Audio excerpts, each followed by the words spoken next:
Now you'll notice I always grab a hold of this rope, and I talked about that hourglass shape. Let me share with you that a horse that doesn't know anything knows the hourglass shape, but they also know this, and that's if they do get scared, when they hit the end of this rope, it's going to move their hindquarters.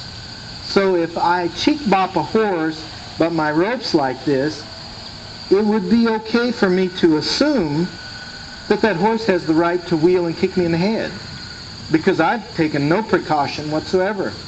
So if I'm going to do a cheek bop, you'll notice I always have a rope in my hand, and I'm ready to do this if I have to. Because if they wheel to kick me, I can pretty well handle the biting thing just from the cheek bop itself. That's a good girl. A good fella. Excuse me.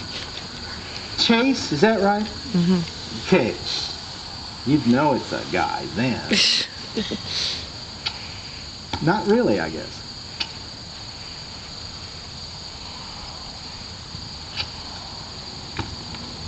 There. Now that was the kind of a movement that was a little bit fearful, a little reactionary. And that's the kind where they will wheel and kick you. Now, there's a good rinse too. Reassure her a little bit. In fact, I'm going to pet her head a little bit there. You know, people will do this cheek bop out here and it's working great. And then you forget your head and you go in the stall and the horse pins his ears while he's eating his grain. What do? You cheek bop him. You got a halter on? You got a rope on them? What makes you think they won't kick you in the head? They won't wheel and do something. So keep your mind about you. It's a great tool, but it's worthless without, it's not safe without it. I think you'll get their head to move.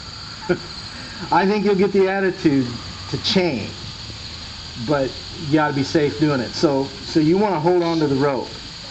Okay.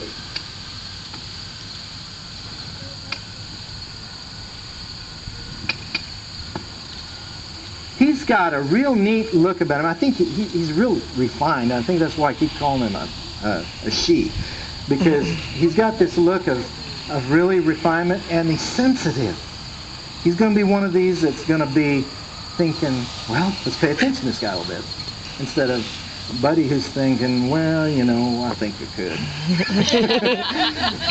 but this one here, he's kind of thinking, wonder what's next, you know, and I kind of like that in a horse. I kind of like the fact that he's kind of thinking.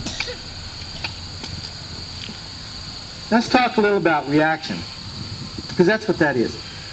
There's a difference between reaction and response. Response is calculated, it's logic. Got a cue. I'm thinking through that. Oh, last time if I move, work. I'll do that. That's response. Reaction is, gotta save my life, gotta get out of here. But a lot of times to get a response, you gotta get the reaction first.